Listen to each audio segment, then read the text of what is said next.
میں نے آج تک نہیں دیکھا کہ کسی مردے کو سفید رنگ کے علاوہ کسی اور رنگ کا کفن دیا گیا ہو، کالے رنگ کا، نیلے رنگ کا، پیلے رنگ کا۔ حالانکہ شریعت میں جائز ہے، کوئی سیاہ رنگ کا کفن دے دے جائز ہے، نیلے رنگ کا کفن دے دے جائز ہے، لیکن حضور کا ایک فرمان کہ اپنی مسجدوں کو زینت سفید رنگ سے دو اور اپنے مردوں کا کفن سفید رنگ سے دو۔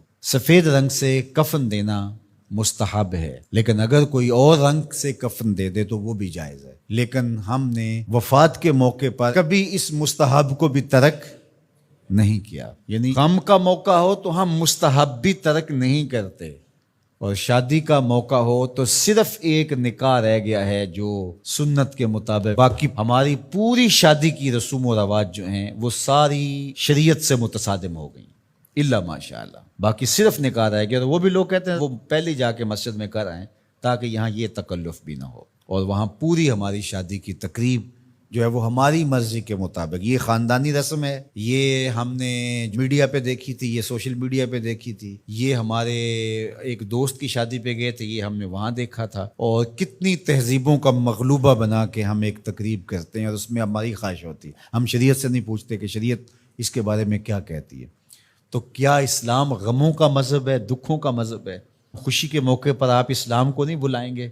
آپ مجھے غم کے موقع پہ آواز دیں، فوتگی کے موقع پہ آواز دیں، میں چلا آؤں، اور جب شادی ہو تو آپ مجھے کارڈ ہی نہ بھیجیں، تو میں کہوں گا کہ میرا آپ سے صرف یہی تعلق ہے۔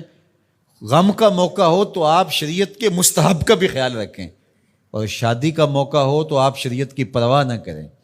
تو یہ تو پھر آپ کی مرضی کا دین ہوا نا، جہاں چاہا اس کو پسند کر لیا، جہاں چاہا دین کو چھٹی دے دی۔ کاروبار میں، اپنے طرز زندگی میں، اپنی سیاست میں، اپنی پارلیمنٹ میں، اپنی کچہریوں میں، اپنی عدالت میں، اپنے میڈیا ہاؤسز میں کہیں دین نہیں ہے۔ دین کہاں رہ گیا؟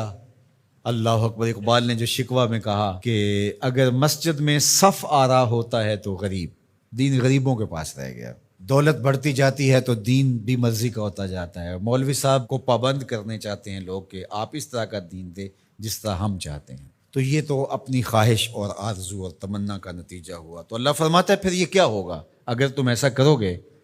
تو آخرت رہی، وہاں تو اشد عذاب تمہیں ہوگا ہی، دنیا میں بھی تمہارے لیے خزی رسوائی ہے۔ اور آج ہمارا مسئلہ کیا ہے؟ آج ہم نہ دنیا دار ہیں نہ دین دار ہیں۔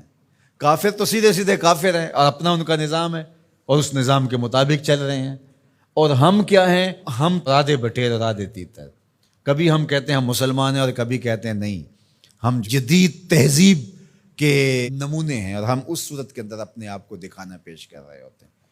تو ہماری شکلیں روز بدلتی رہتی ہیں۔ مسجد میں آتے ہیں تو ہم ٹوپی پہن لیتے ہیں، اور پھر ہم ٹوپی بھی وہیں چھوڑ جاتے ہیں، اور میں کہتا ہوں نماز بھی وہیں چھوڑ جاتے ہیں۔ جب دکان پہ بیٹھے ہوتے ہیں تو اس وقت ہم نمازی نہیں ہوتے، بلکہ ہم حج اور احرام بھی وہیں چھوڑ آتے ہیں، اور ہم یہاں اور طرح کے مسلمان ہوتے ہیں، حج پہ اور طرح کے مسلمان ہوتے ہیں، اعتکاف میں اور طرح کے مسلمان ہوتے ہیں، اور ہم باہر اور طرح کے مسلمان۔ حالانکہ یہ ساری تربیت ہے ہماری عملی زندگی میں اس کا اثر پیدا ہو۔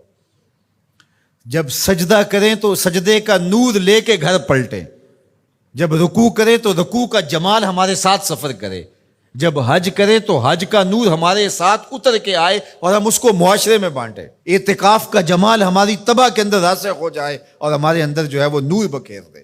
تو مسلمان کا دین اور دنیا الگ چیز نہیں ہے، مسلمان کا دین اور دنیا ایک ہی چیز ہے، اور وہ اکٹھے چلتے ہیں، اور ان کو جدا کریں گے تو پھر چنگیزی کے علاوہ کچھ باقی نہیں رہے گا۔